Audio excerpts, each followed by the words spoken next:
Good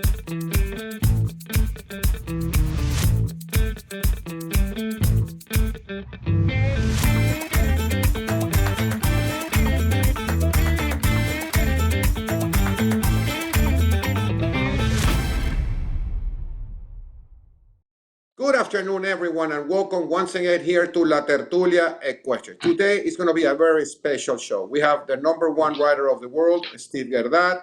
As everyone knows, he's been a great supporter of our sport, not only as a rider, as a competitor, but outside the ring as well. So thank you, Steve, for taking time from your very busy schedule, now that the shows are back, to be with us for an hour and share your knowledge and all your experiences with us. So thank you, Ecuestre Digital, for all your support, Varela and Estefania for the translation, because I'm sure that this show will be seen worldwide. And now let's wait no more and start business. So Leopoldo, how are you? How are you feeling today? I know you are in Mexico. You're running some competitions there in Monterrey, La Silla. So good to see you again. And Carolo López Quesada from Caballario.com. Hello, Carolo. Good to see you. And I know that all the shows are going back also in Spain. And I want to take this opportunity to thank you for all the support with Caballario.com. So we always start with a very simple question to get things rolling here. So basically, I want to start with a person that I admire personally. I've worked with him a lot, and it's your father, Philippe. I mean, I've dealt with him when he was the chef d'équipe of France, the chef d'équipe of Brazil now. So I get to see him actually more often now, and it's a person that has a 360 degrees of the sport. So he's very active, very opinionated, very passionate. How much did he influence you into the sport and become, Steve, the #1 rider in the world today? Yeah, well, I think you presented my father very well. I think a lot of people in the sport, in the industry, will know my dad. And of course, for me personally, he's been the biggest influence in my life as a person and as a rider, as a horseman, I'd like to say. And actually, even he's the one who has put me on the horse. If he's the one who has really give me this love for horses, I would say that the biggest influence that he brought to me was actually when he from himself decided to leave me a little bit going my own way, and where he actually took a little bit distances of me. I was 14 or 15 years old, and he was very humble, and he thought that there are a few riders I could learn of, and that could maybe teach me more in a matter of a riding, and also in the relationship, maybe father and son, maybe not always very easy to work together.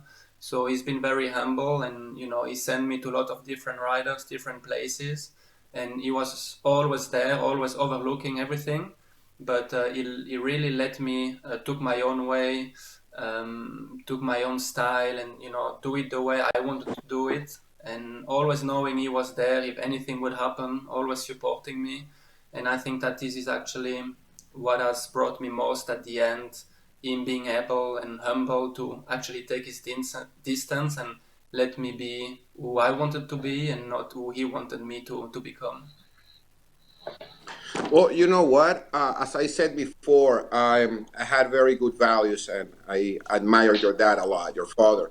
But you said something that really it's very important. He let loose reins on you to become independent. How young? You said 14, 15, but what came into your mind to say now is the time to fully dedicate to this sport, become a professional, and start being independent? I mean, what happens inside your head?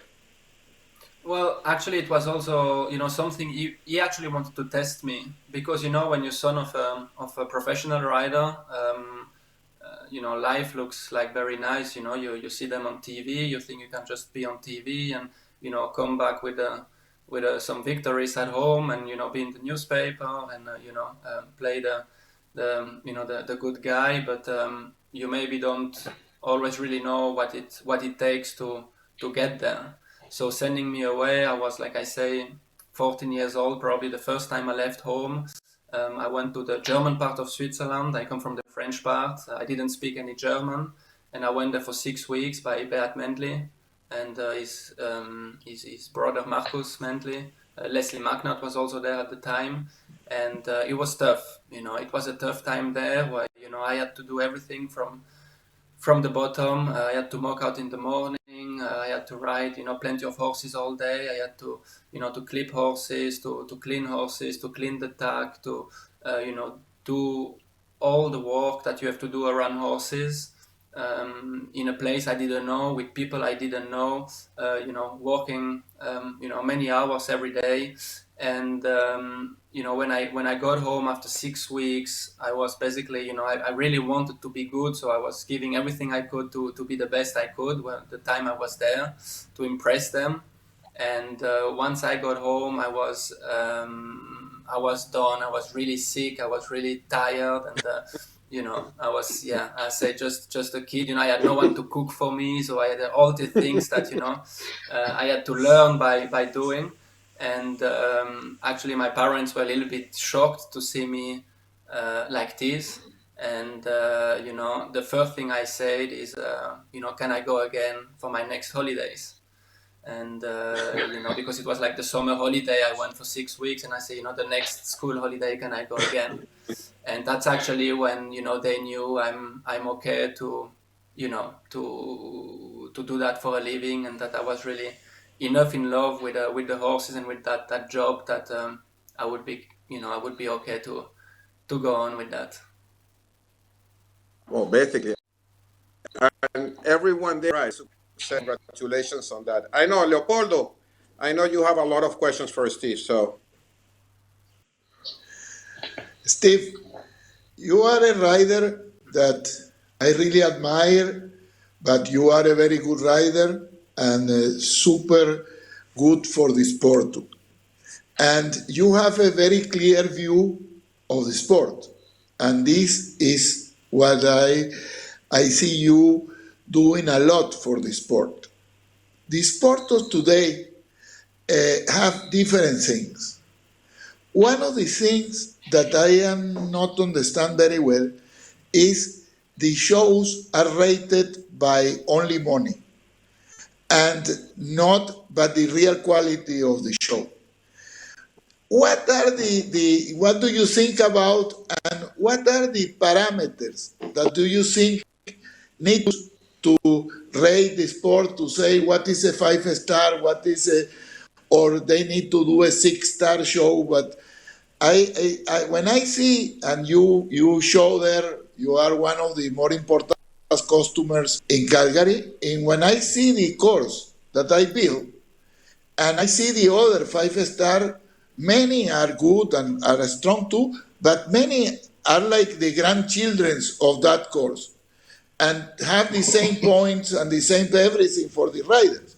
I think it's not. I think this is not correct. But what do you think about this? I think it's it's a very important question, and I believe it's one of the most important, of the main issue that we have with our sport at the moment. There is definitely an issue with the ranking of the shows, and should it be just that we ask more for a show to be a 5-star, or should we make a league with some 6-star shows? That I don't know what's the best solution, but definitely there is only a few shows who should be the top of the sport. And as you mentioned, Calgary, or we can put all the show like Dublin or Hickstead, Geneva, Aachen, all those shows. They are amazing shows, and they are not there just for the money. There are many parameters that are very important that make this show the top of our sport. The material that they use, the course designing of those shows, the public that they have, I think is a very important issue. The atmosphere that there is at those shows, the quality of the grounds, the quality of the stable, the quality of the welcoming of the grooms, and the media presence on these shows. And I think there are a lot of parameters that should be considered to make this new category of shows. Also, I think it's a very complex question. I think one very important issue also that should be for those shows, they should be linked with the invitation system that should allow only the top riders to be part of these shows. And I believe this is a problem when you have 5-star shows with maybe 50 or 60% of the classes of the starting list that should be there, but another 20, 30, or sometimes 40% of the class that doesn't have the level to compete at this level of competition, and that's why sometimes they have to go down with the difficulties of the courses, and this is definitely the wrong direction that this is going. I think for these main shows, only the best of the riders with the best horses should be part of it, and for sure then the level of the class and the difficulties of the Grand Prix should be linked with that, and I think it would solve a lot of issues in our sport. Steve, Carolo, you are a rider of the center of Europe. How could you understand so well the mentality of the French horses? Yeah, it's a good question. I'm often, people come to me and ask me this question. I don't really have the answer. What I know is that for me, riding is not just about, me trying to control, my horse, me being the boss over my horse. What I like when I develop with a horse, a relationship, is really to feel that, we are becoming a pair together. And I don't mind if the horse wants to go a way that maybe is not really classical or is not really, what everybody wish for. I just like to have the feeling that the horse is fighting for me. I'm not trying to have the horse fighting, and I hate if a horse fight against me, but I love when I have the feeling that the horse is really giving, everything he can and all this fight that he has to give, but together with me, and that really together we can try to win some, the biggest classes. And it's somehow always been easier. This with the French horses, somehow they also, I think when they're young, and the rider in France for the young horses, they don't think so much about the dressage and the control. They just think about the horses having a good mind, and just going forwards, and trying to win the classes, becoming winner, even it doesn't maybe always look very classical and very nice. I think the mentality of the horse is developed and is more important than the actual dressage, like sometimes they would do in Germany or in Belgium or in Holland. And I think this is going or working quite well with my way of, my philosophy of riding.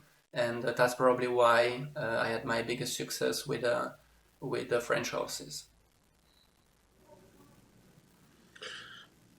Steve, I have a question about yourself now. Okay, and you are not an overnight success. I mean, you since the early ages, you've been having success in the different levels.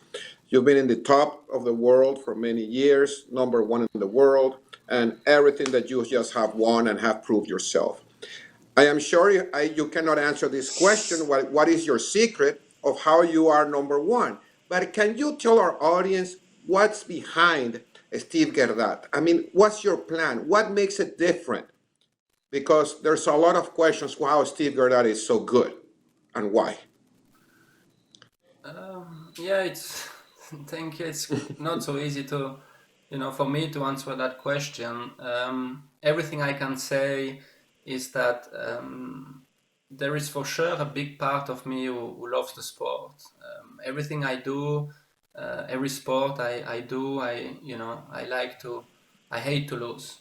I think everybody that knows me on the show, when I have a bad round, I can be, not so not so happy, not so nice. So this is killing me when I'm not doing things right, and when I'm not going out as a winner. So this is one part of me, but this is not my number one drive. What really drives me is just being around horses. This is really my lifestyle.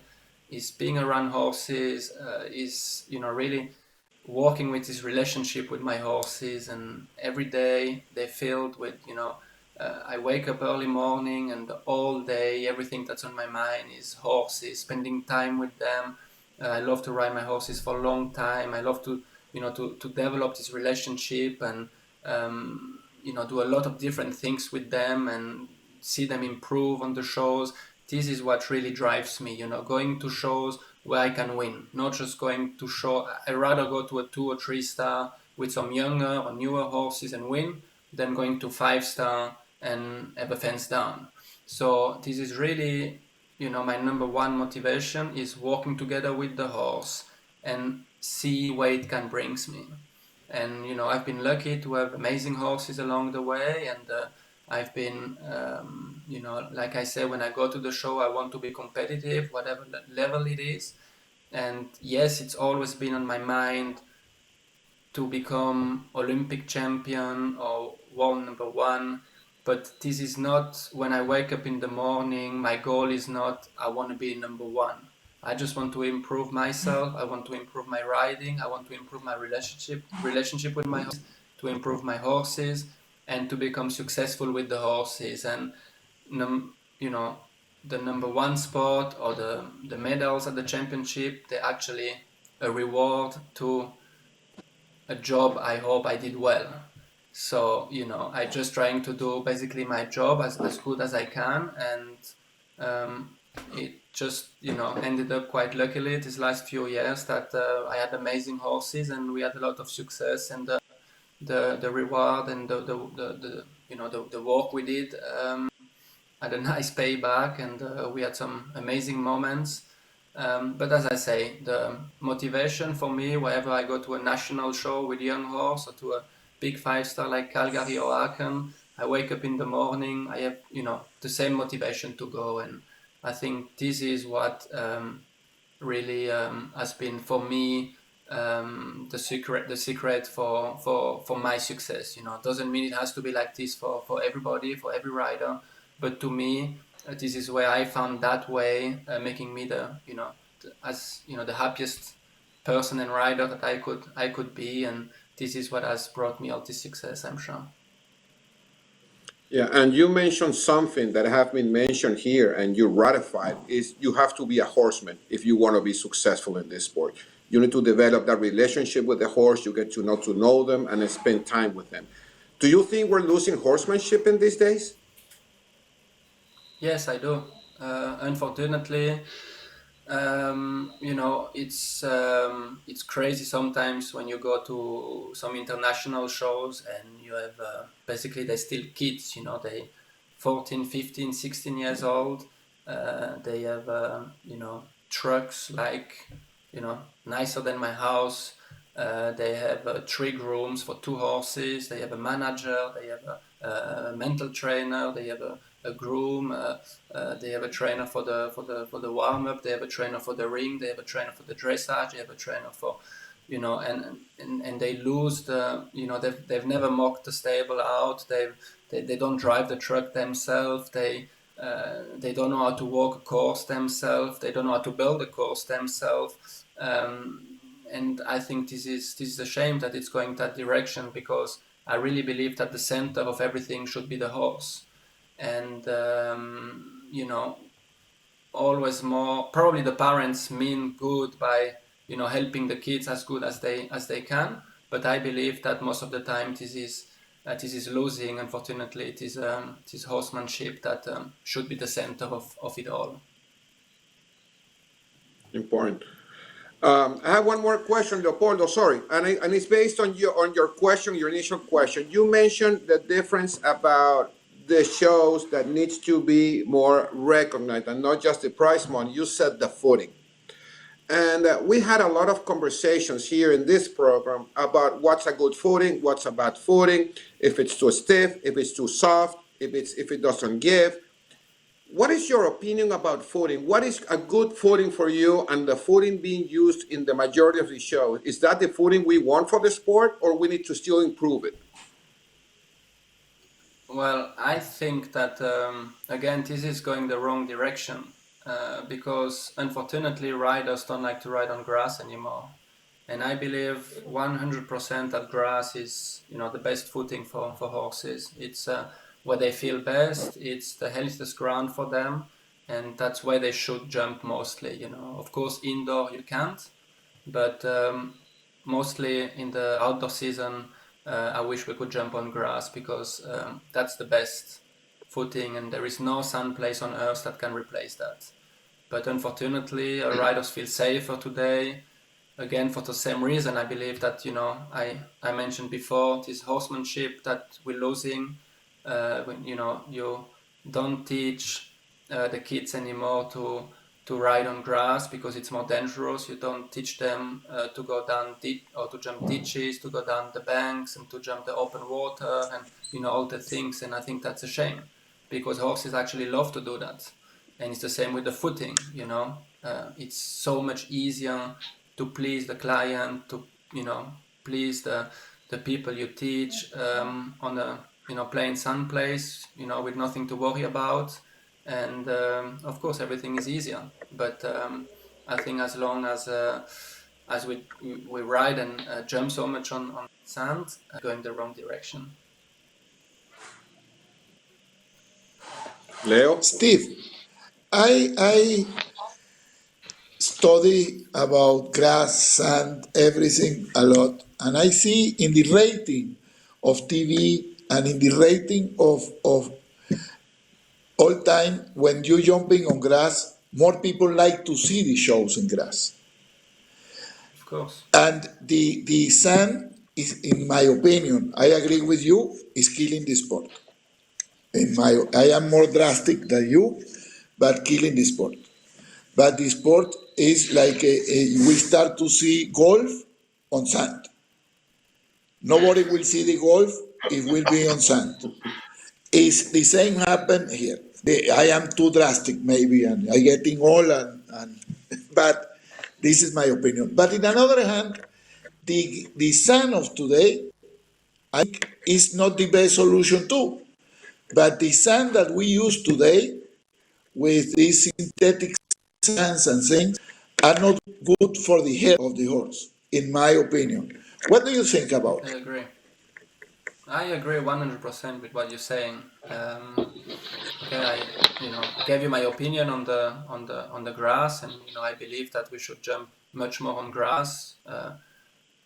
Also for this reason you're saying, not just because it's healthier for the horses, but also because it's so much more interesting for the sport, for the class, for the public, for the sport. It would be it's so much nicer to have a proper class on grass, and it brings so much more issues as a rider. So much more problems to solve as a rider. That it can make everything much more interesting. But as you say, also I believe the sand is not healthy for the horses, and there is, the sand has to be also so, everywhere the same. After 100 horse jumping, it should still be no hole in the sand, and they put so much fiber in it, and I believe that this is really dangerous for the health of the horses. Steve, one And question. Perdona, Leo. In the air, you have a perfect control of your body, I think. Is it trained or is it your natural balance? Thank you. No, it's not trained. As I say, I try to stay as natural as possible. I've never trying to do things different. Some people also, when they teach, they would like everybody to ride the same as them.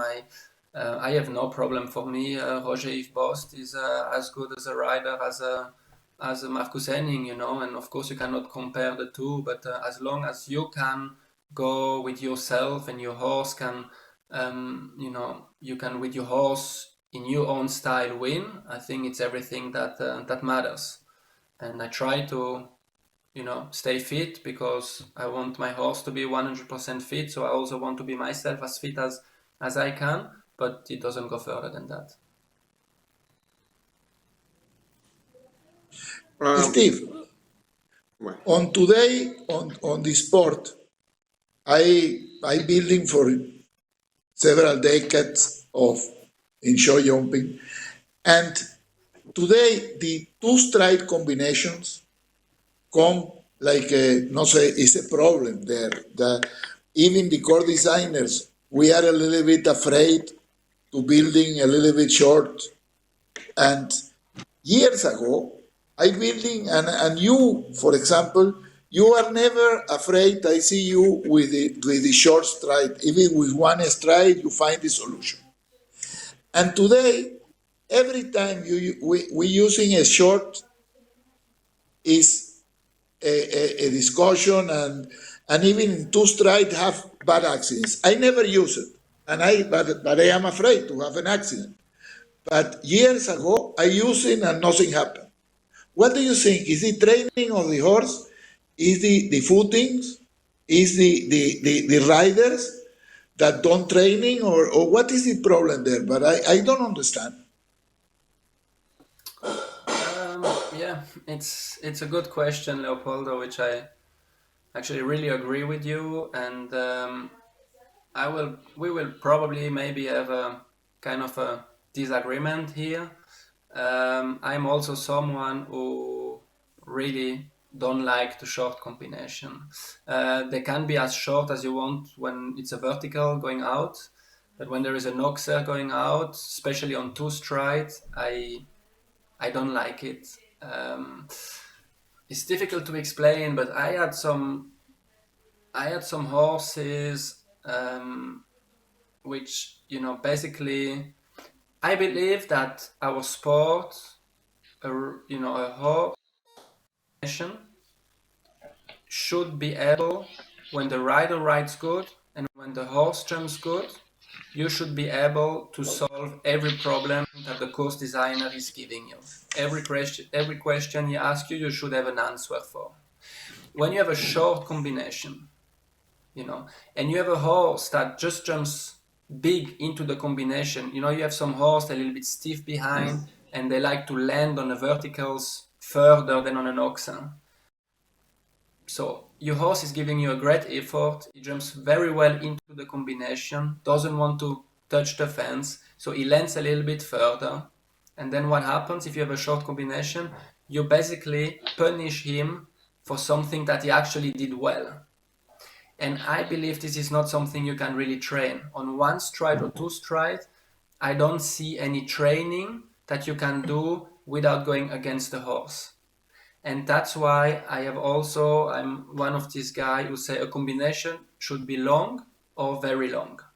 And then you have a solution. As a rider, you can ride better and you can solve this problem. But when the combination is very short, if it's a vertical, worst case scenario, you have a fence down, it doesn't matter. When it's an oxer, you punish your horse. He can do a big jump, have quite a strong back part of the oxer. Or if it's a two stride, the horse gets scared, takes out in one stride, you have a bad accident. So I'm sorry about that, but not a fan of short combination because of those reasons I was trying to explaining. I hope I was clear enough on that, but this is my vision of it.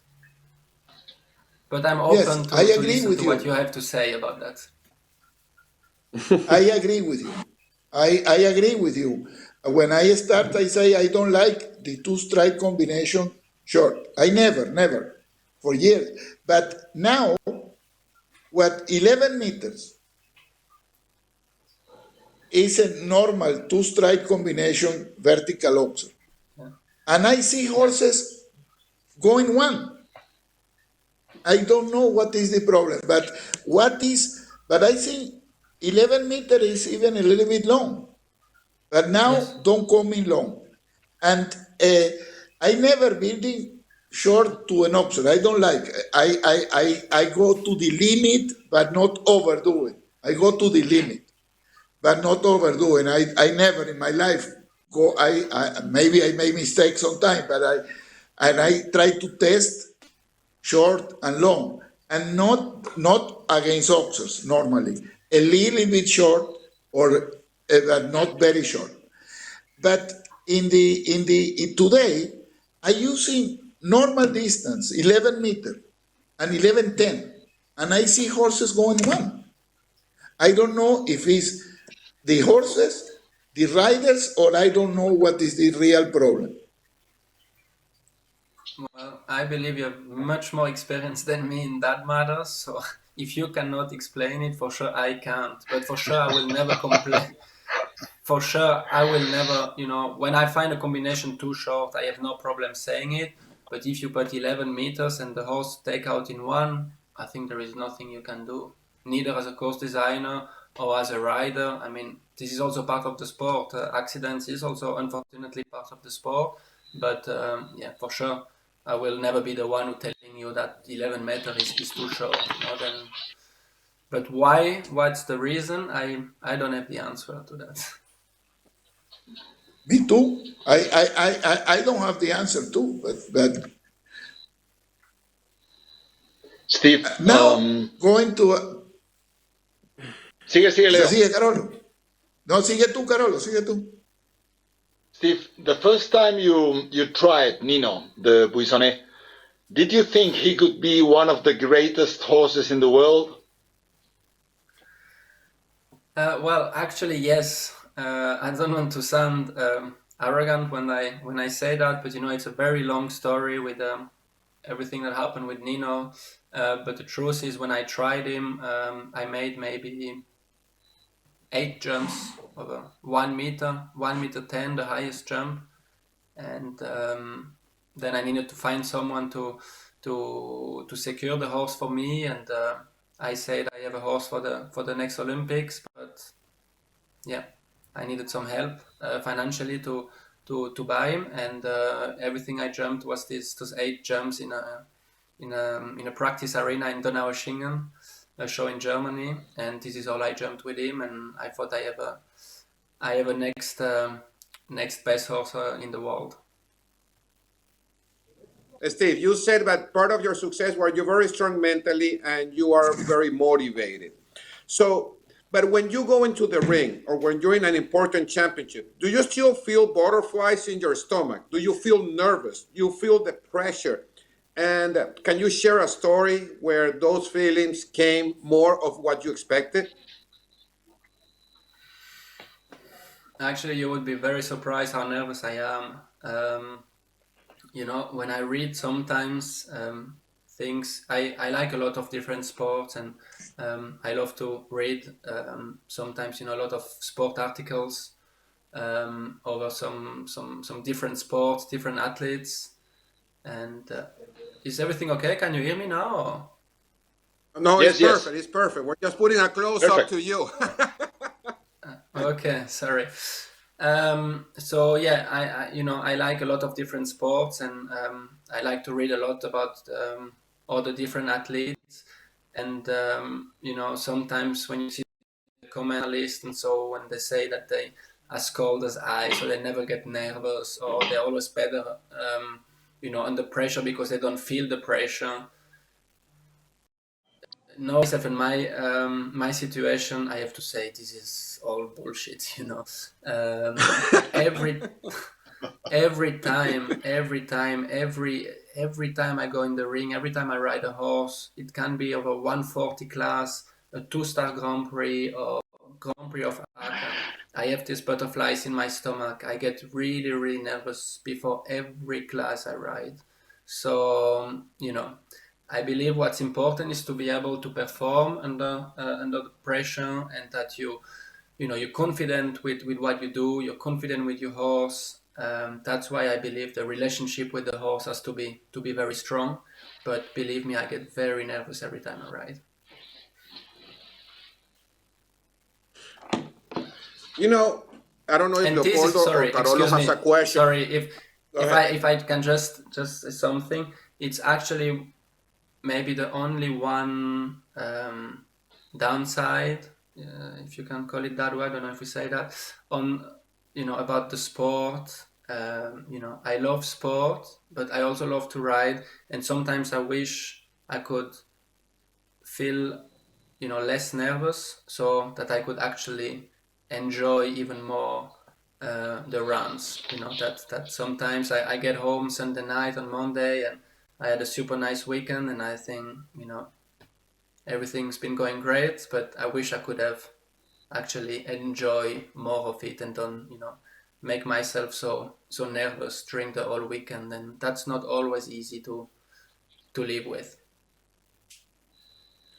And how do you control yourself when you're in a big competition and you need to be cool, like in Olympics, which takes in several days, or the Europeans? Because at one Grand Prix, it's a one day, you give it all. How do you maintain your calmness for 5, 6, 7 days?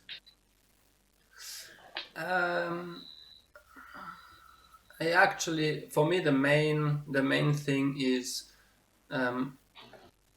I want to be confident with my preparation. It means when I arrive at the championship, when I arrive at an important show, I just want to be sure that I will have no regret in matter of I did everything possible, everything I could to arrive with my horse in the best possible shape and myself in the best possible shape. So I did everything when I arrived to be myself ready and to have my horses ready. And after, it stays a sport, and there is ups and downs and you have to fight. Every time I go in the ring, I want to give everything I have, everything I can. So once I cross the finish line, I can just say, okay, today wasn't our day, but at least we gave it all. And this is the only thing that I can control, to be sure that I do everything I can to make things happen. And the rest is, sport and, as I say, ups and downs. But this is what, keeps me calm. And, Okay. Leopoldo, Carolo, I have two more issues that I want to discuss with Steve, but I want to give you a chance because I don't want to take the whole show here. Steve, I have a question. Maybe it's a little bit, I don't know, but it's very controversial today in Europe about the European Championship next year. Some riders say no, don't need to have two championships in the same year. Some riders say yes. What is your opinion about it? But I want to know, what do you think about it?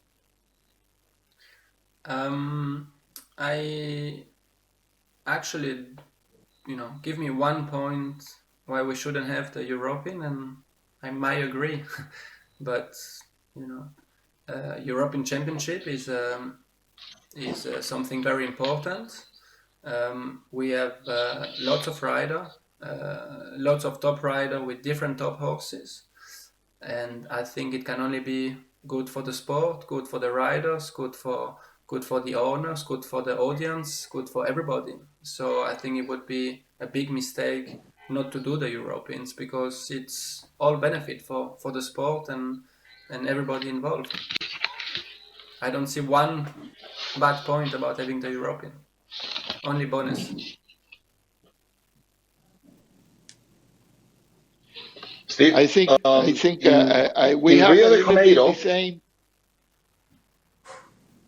I think Let me finish. I think we have the same problem a little bit in America. But how move the Olympic? We have another championships here in America only for us, not the Pan American, but we have another regional, and they start to see if they do it or they don't do it. I don't see any reason. Don't need to do the same date. Need to do with separation, and I don't see a big problem. But I joined with this about the number of times that the horses shows a year and everything. You manage your horses really well, but your horses stay with you for a long time and everything. What you prefer, to jumping only few classes per show, few competitions per show, or more competition per show, and less shows with the horse? But normally the people say it's better to only show 2 times, and other people say 3 times during the week, and go to more shows. with the horse. What is your opinion about it?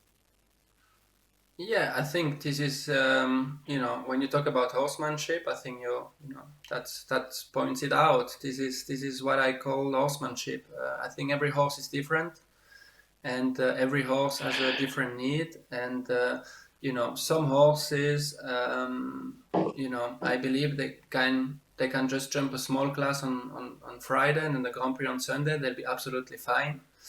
If that's the case, then that's all I will do with that horse. But some other horses, they, better jumping. If they didn't go to the show since a few weeks, then they maybe need 2 classes before the Grand Prix. And for sure, for me, the main class is always the Grand Prix or the Nations Cup, if there is also a Nations Cup. And this is the class where the horse has to perform as its best. It doesn't need to win on Wednesday, on Thursday, or on Friday. The horse is brought to the show to be on top form for the Nations Cup and for the Grand Prix. So if they need 1 class or 2 classes before, if they need to jump a small class or a big class, that's also a big difference. But this is in my planning. This is what matters: is they perform at their peak on the Sunday or on the Friday when the Nations Cup. And every horse is, as I say, different. But I'm for sure not someone who, I would never jump the same horse, 3 weeks in a row in big classes. But if a young horse is jumping 3 weeks in a row, 130, 135, it's fine. But if a horse has to jump 3 weeks in a row, 150, 160 classes, you're definitely not a horseman.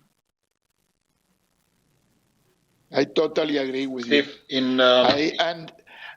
in Rio de Janeiro, let me finish, Carol.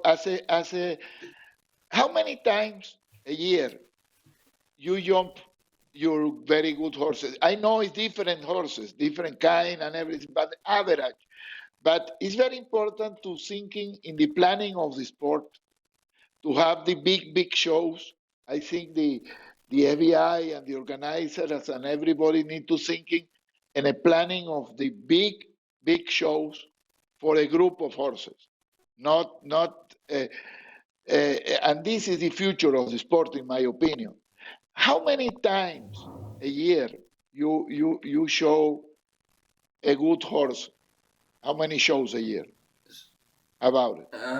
Well, again, I see here a big difference between, let's say, for example, I love to do small shows with my horses, because when I say small, I mean really jumping my best horse in 125, 130, 135 classes. I really enjoy that. I often give a long break to my horses, 8 to 10 weeks, and after that I really like to start them in small classes to really have them enjoying and happy and fresh and without doing any effort at all.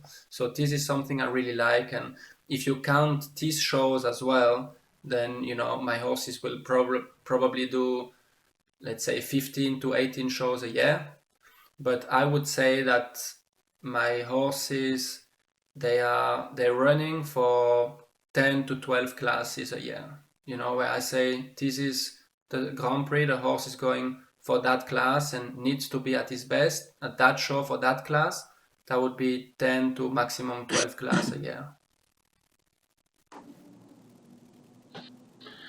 Steve, in Rio de Janeiro 2016, you were very close to approaching the record of Pierre Doriola, 2 individual Olympic gold medals. Are you ready for that challenge in Tokyo 2021? Yes, I am. Which horse? Which horse are you going to? That sounded very convincing. Which horse do you think are you going to have? I'd say I have two horses. Of course, Bianca. Is definitely 2020 would have been Bianca. Olympics being moved to hopefully 21. I'm questioning still if it's gonna be Bianca or Venard. What a very, very good 2019 season, and he's only 11 years old, and he's actually a faster horse in the jump off, knowing that the format has changed a little bit. we're probably gonna have a fast jump off for the individual. So my choice is not made yet, but I will go with a horse that is ready, and I will be ready for the fight. Steve, you're a big supporter and competitor of Nations Cups, okay? And we all know that the Nations Cup are hurting a little bit from participation and having the top riders to go to the Nations Cup. All the four of us are great supporters, and we believe it's one of the best formats that our sport has to deliver. When we ask this question to different trainers and riders that have been here, they say that the main issue is prize money. They're saying compared to other shows out there, that you don't have to do the same quality of effort, you still make a lot more money. So the only solution to improve the participation of the Nations Cup, it's prize money. Do you believe that that is the only tool that we can use, is money, to keep supporting and promoting and the Nations Cup in our sport? No, to be really honest, I also myself for few years ago believed that was the only issue, that we needed more money, more prize money in the Nations Cup, but I don't believe that this is the issue.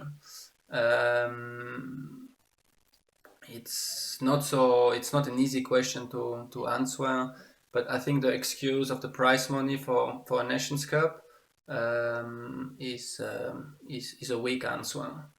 I can take my situation, because it's the only situation I know perfectly about, and I have a very nice life. I'm doing Nations Cup. I'm not doing any globals where everybody say you can earn so much more prize money, and still, if you look at the end of the year, I believe I've won as much or a little bit more or a little bit less than most of the other riders.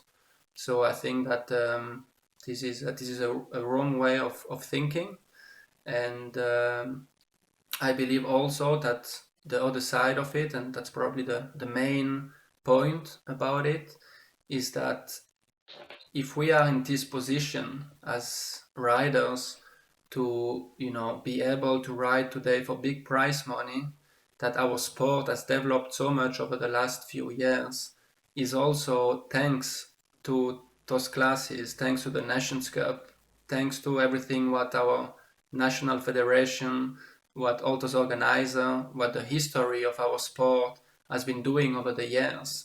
And without the Nations Cup, without the championships, without the Olympic Games, because if we are in the Olympic Games, it's also thanks to those Nations Cup and the national federations. If we lose that, I think we lose what's actually our sport, what sport is about. And if we want, I think it's something that we own back to our sport, that we own back to the old generation, what they've done to develop our sport to what it is today. If everything we have to do to pay that back is to ride 5, 6, or 7 Nations Cup a year, knowing that this is one of the most attractive class that our sport has to give, I think it's very little payback for everything we can otherwise take benefit from. So I think we own our sport to support the Nations Cup, even if there was no prize money at all. Okay, so you believe there's going to be a lot more involvement and responsibility coming from the riders. But what about doing something similar as Davis Cup in tennis, about not having other events that same week? So at least for the next couple of years, you keep the horses and the combinations in the Nations Cup, and then you start opening it, but you already created a new culture. Would you think that work? Is that fair? I don't know. I have no problem with date clashes, as soon as it's for everybody the same, for every organizer the same. As I say, it's responsibilities of the rider. Everything is there for us to support those shows.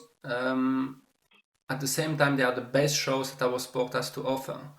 I'm talking now especially about European shows. The Nations Cup of the top group. When you go to La Baule, to Dublin, to Rotterdam, Falsterbo, Hickstead, St. Gallen, they are the best shows, the best grounds, the best atmosphere. You can ride many different horses. So they are the best show to go to. The only thing that's maybe a little bit less than different shows is the prize money. But it shouldn't be the issue why you don't go there. You want to support your sport. You want to have a sport and an Olympic sport still in 10, 20, 30 years time. Support the shows, so no matter there is other 5-star at the same weekend, it's great for the other riders. They can go there and also ride for the prize money and learn at the top level. But it should be our responsibility, and no matter if there is date clashes, we should support those Nations Cup. I completely agree totally with you. I'm a Nations Cup fan. Steve, I totally agree with you with this of the prize money. But today, if we talk in the majority of shows are 2 stars and 1 stars and 3 stars and even the amateur classes and things like this. And the people only thinking, even in the small classes, in the prize money. I think this is the sport need to do certain way of advertising, or I don't know what to do to take this out of the mind of the riders. But you go to the junior riders, and now they want to have prize money. The children riders, prize money.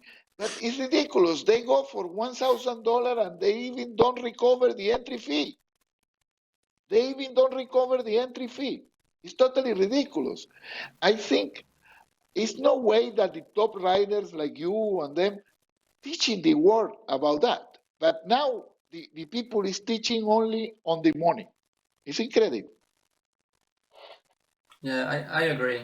I agree 100%. And as I say, if the motivation is the prize money, it's a very dangerous road. And I believe to prize money at the right places.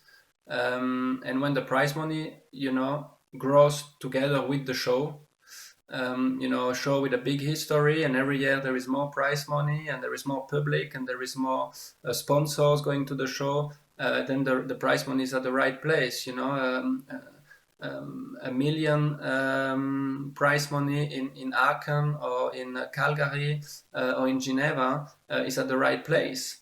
But sometimes you ride a 5-star Grand Prix in front of empty tribunes with absolutely no atmosphere, with a very low level class for 300,000. That's ridiculous. They should spend more money into promoting the sport, into promoting the shows, making the shows better, making the grounds better, making the quality of the show better before thinking only prize money. And I think that would also maybe help to change a little bit the mentality of the riders after. Steve, I think that the Grand Prix of Aachen and the Masters of Calgary are waiting for you, I think. Which one do you prefer to win first? Oh, no matter. It will be really difficult for me to stop my career without winning at least once each of them. I've been close in each of them. I've been in the jump off in Aachen twice, and I've been second in Calgary for a time fault 1 year. I keep going there every year and trying, and for sure for me the most difficult is Calgary. As I say, it's also why I wanted to go there last year for the summer series, to really improve myself as a rider, feeling more comfortable over those this kind of jumps, this kind of fences. I'm building a lot of these heavy old-fashioned fences on my grass arena as well every week now. Train also my young horses on that, and those are big goals of mine, and I think those things I need to train harder to, one day be on top of those Grand Prix, but I won't stop until I get them. Best of Don't luck. worry, I'll talk to the course designer here. If I tell the truth, That's all Leopoldo's fault. if I tell the truth, Steve, I don't want to retire. I am near to retire, and I don't want to retire before you winning. I want you to win. If I tell this open here, but and you was near sometimes, and the life is like this, and I enjoy a lot when you riding there, but I see you do a big effort and very nice, and always I want to don't retire before you win one time. Good. All right, so we're close to finish. We're reaching the 1 hour point, Steve, and I wanna finish this on a very positive note. So, reading some interviews about yourself, you had some idols. One, it was your father, then John Whitaker, Michael Jordan. I mean, now you are the idol of millions of kids out there. How do they see Steve Guerdat? What message do you have for all this million of people that are following you and they admire you as a rider, as a person, as a sportsman?